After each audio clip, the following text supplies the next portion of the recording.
جن کو اللہ تعالیٰ ہمت دیتے ہیں، جن کو اللہ تعالیٰ توفیق دیتے ہیں، جو بڑے ہی بہادر ہوتے ہیں، کیونکہ یہ ہمت والا کام ہے اور یہ ہمت والے ہی کر سکتے ہیں۔ تو صبر کرنا کہیں سے بھی بزدلی کو ثابت نہیں کرتا۔ صبر کرنا یعنی آپ کر سکتے تھے، اگلا کسی نے آپ سے زیادتی کی، آپ بھی اس کے ساتھ کر سکتے تھے،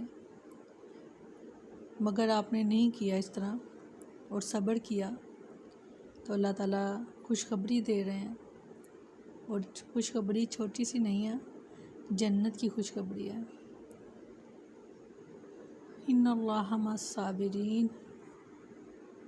سیدنا انس رضی اللہ عنہ بیان کرتے ہیں، ایک رات اہل مدینہ ایک خوفناک آواز سن کر گھبرا گئے۔ پھر وہ اس آواز کی طرف چلے تو راستے میں رسول اللہ صلی اللہ علیہ وسلم واپس آتے ہوئے ملے۔ آپ ان سے پہلے ہی اس آواز کی طرف روانہ ہو گئے تھے۔ آپ صلی اللہ علیہ وسلم خبر معلوم کر کے آ رہے تھے۔ آپ نے فرمایا، ڈرو نہیں، ڈرو نہیں۔ سبحان اللہ، سبحان اللہ۔ سیدنا ابو ہریرہ رضی اللہ عنہ بیان کرتے ہیں کہ میں نے صفہ والوں میں 70 آدمی ایسے دیکھے جن کے پاس چادر تک نہ تھی، یا تو فقط تہبند تھا یا فقط کمبل جسے انہوں نے گردن سے باندھ رکھا تھا، جو کسی کی آدھی پنڈلیوں تک پہنچتا تھا اور کسی کے ٹخنوں تک، جسے وہ اپنے ہاتھوں سے سمیٹے رہتے اس ڈر سے کہ کہیں ان کا سطر نہ کھل جائے۔ اور یہ اہل صفہ کون تھے؟ یہ وہ صحابہ تھے جو دین کا علم حاصل کرنے کے لیے آپ صلی اللہ علیہ وسلم کے پاس دور دراز سے آئے تھے۔ تو ان کے پاس نہ تو کچھ کمانے کے لیے تھا، نہ کچھ ان کے پاس مال و دولت تھی۔ یہ وہ لوگ تھے جنہوں نے اپنا سب کچھ اللہ کی راہ میں جو تھا وہ قربان کیا اور دین کی طرف آ گئے تھے۔ تو یہاں سے آپ ان کی حالت کے بارے میں سن رہے ہیں کہ ایک چادر یا ایک کمبل، اور وہ بھی ایسا کہ جس کو انہوں نے گردن کے ساتھ باندھا ہوتا تھا کہ کہیں ان کا سطر نہ کھل جائے۔ تو ایسا صبر ان لوگوں نے سہا۔ اور سیدہ عائشہ رضی اللہ عنہ بیان کرتی ہیں کہ رسول اللہ صلی اللہ علیہ وسلم ایک رات بیداری میں گزاری۔ مدینہ میں پہنچنے کے بعد آپ صلی اللہ علیہ وسلم نے فرمایا، کاش میرے صحابہ میں سے کوئی صالح مرد رات کو میرا پہرا دیتا۔ اتنے میں ہم نے ہتھیار کی آواز سنی۔ آپ نے پوچھا، کون ہے؟ آواز آئی، میں ہوں سعد بن ابی وقاص، میں اس لیے آیا ہوں کہ آپ کے پاس پہرا دوں، چنانچہ آپ سو رہے۔ یہ خوف کی بات کی جا رہی ہے کہ یہ خوف انبیاء کو بھی پہنچا، اور مگر اللہ تعالیٰ کی مدد آ گئی ان پر، کیونکہ ان کا ایمان، ان کا یقین، ان کا توکل اللہ پر مضبوط ہوتا تھا۔ آج اگر یہی چیزیں ہم اپنے لیے توکل اپنا مضبوط کر لیں اپنے رب کے ساتھ، تو یقین کریں یہ کوئی خوف، کوئی غم باقی نہ رہ جائے۔ سیدہ عائشہ رضی اللہ عنہ نے اپنے بھانجے عروہ بن زبیر سے کہا، اے بھانجے، ہم پر ایسا وقت گزر چکا ہے کہ ہم ایک چاند دیکھتے یعنی ایک مہینہ، پھر دوسرا چاند یعنی دوسرا مہینہ، پھر تیسرا چاند یعنی دو مہینے آپ صلی اللہ علیہ وسلم کے گھر میں آگ نہیں جلتی تھی۔ عروہ نے کہا، خالہ پھر تمہاری گزر بسر کس چیز پر ہوتی تھی؟ سیدہ عائشہ رضی اللہ عنہ نے فرمایا، انہی دو کالی چیزوں یعنی کھجور اور پانی پر۔ اتنا ضرور تھا کہ چند انصاری لوگ آپ کے ہمسائے تھے جن کے پاس بکریاں تھیں، وہ آپ کے لیے بکریوں کا دودھ تحفے کے طور پر بھیجا کرتے تھے، جس سے آپ ہم کو بھی پلاتے تھے۔ سیدنا ابو ہریرہ رضی اللہ عنہ بیان کرتے ہیں کہ رسول اللہ صلی اللہ علیہ وسلم کی آل پر آپ کی وفات تک ایسا زمانہ نہیں گزرا کہ انہوں نے مسلسل 3 دن پیٹ بھر کر کھایا ہو۔ یہ ہیں ہمارے نبی، یہ ہیں ہمارے رسول صلی اللہ علیہ وسلم، 2 جہانوں کے سردار، جن پر اس طرح کی بھوک آیا کرتی تھی، مگر انہوں نے صبر کیا۔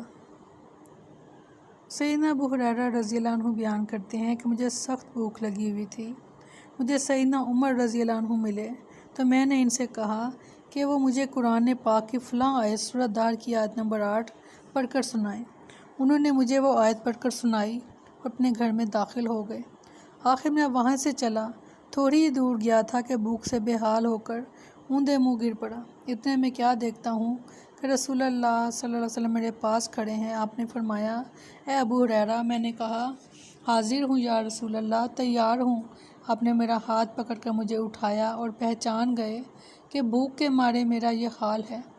آپ مجھے گھر لے گئے اور میرے لیے دودھ کا ایک بڑا پیالہ لانے کا حکم دیا۔ میں نے اس میں سے دودھ پیا۔ آپ نے فرمایا، ابو ہریرہ اور پی لو۔ میں نے اور پیا۔ پھر فرمایا، اور پیو۔ میں نے اور پی لیا، حتیٰ کہ میرا پیٹ سیدھا ہو گیا اور وہ پیالہ کی طرح جو ہو گیا، یعنی گول۔ اور پھر میں نے سیدنا عمر رضی اللہ عنہ سے ملا اور اپنا حال بیان کیا اور کہا کہ اللہ تعالیٰ نے مجھے میری بھوک دور کرنے کے لیے ایک ایسے شخص کو بھیج دیا جو آپ سے اس بات کے زیادہ لائق تھے۔ اللہ کی قسم، میں نے آپ سے جون سی آیت پڑھ کر سنانے کو کہا تھا وہ مجھے آپ سے زیادہ یاد تھی۔ سیدنا عمر رضی اللہ عنہ کہنے لگے، اللہ کی قسم، اگر میں اس وقت تمہیں گھر لے جا کر کھانا کھلاتا تو مجھے سرخ اونٹوں کے ملنے سے بھی زیادہ خوشی ہوتی۔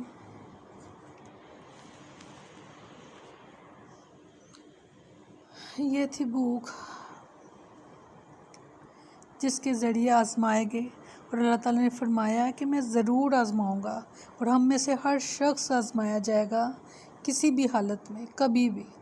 سیدنا سعد بن ابی وقاص رضی اللہ عنہ بیان کرتے ہیں کہ میں پہلا عرب ہوں جس نے اللہ کی راہ میں تیر چلایا، اور ہم نے اس حال میں وقت گزارا کہ جہاد کر رہے ہیں اور ہمارے پاس حبلہ اور ببول کے پتوں کے سوا کھانے کی کوئی چیز نہیں تھی، اور ہم بکری کی مینگنیوں کی طرح پخانہ کیا کرتے تھے جس میں تری نام کی کوئی چیز نہ ہوتی۔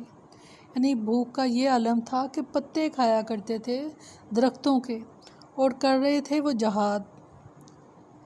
سبحان تیری قدرت۔ سیدنا ابو موسیٰ اشعری رضی اللہ عنہ بیان کرتے ہیں، ہم 6 آدمی رسول اللہ صلی اللہ علیہ وسلم کے ساتھ ایک لڑائی کے لیے نکلے۔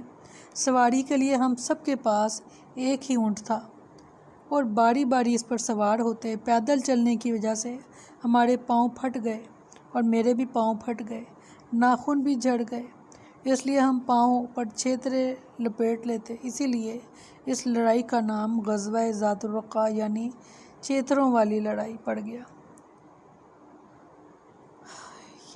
تو غور کریں ذرا، اپنے حالات پر دیکھیں خود کو۔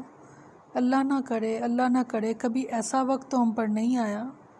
اور یہ وہ لوگ ہیں جن کو دنیا میں چلتے پھرتے زمین کے اوپر ہی جنت کی خوشخبریاں مل گئیں، کیونکہ ان لوگوں نے صبر کیا، تو اللہ تعالیٰ نے ان کے لیے جنت کی خوشخبریاں ان کو دنیا میں ہی ان کی زندگیوں میں مل گئی تھیں۔ ان کو پہلے تو ہم اللہ تعالیٰ سے دعا کرتے ہیں، اللہ کوئی ایسی آزمائش نہ ہم پہ ڈالیے گا اور ایسا کوئی بوجھ نہ ہم پر ڈالیے گا کہ جو ہم سے سہا نہ جائے، کیونکہ اللہ تعالیٰ نے خود فرمایا، لا یکلف اللہ نفسا الا وسعها، کہ کسی بھی ذات پر کوئی بوجھ ایسا نہیں ڈالا جاتا کہ جس کی اس میں ہمت نہ ہو۔ اور اگر آزمائش آ جائے تو پھر اللہ تعالیٰ ہمیں صبر کی نعمت سے بھی مالا مال کرے۔ اللہ تعالیٰ ہم سب کی مدد فرمائے، آمین ثم آمین۔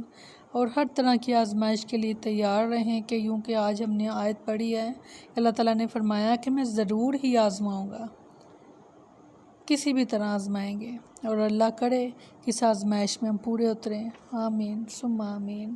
سبحانک اللہم و بحمدک نشہد ان لا الہ الا انت نستغفرک و نتوب الیک۔ سبحان ربک رب العزت عما یصفون وسلام علی المرسلین والحمد للہ رب العالمین۔ السلام علیکم ورحمۃ اللہ۔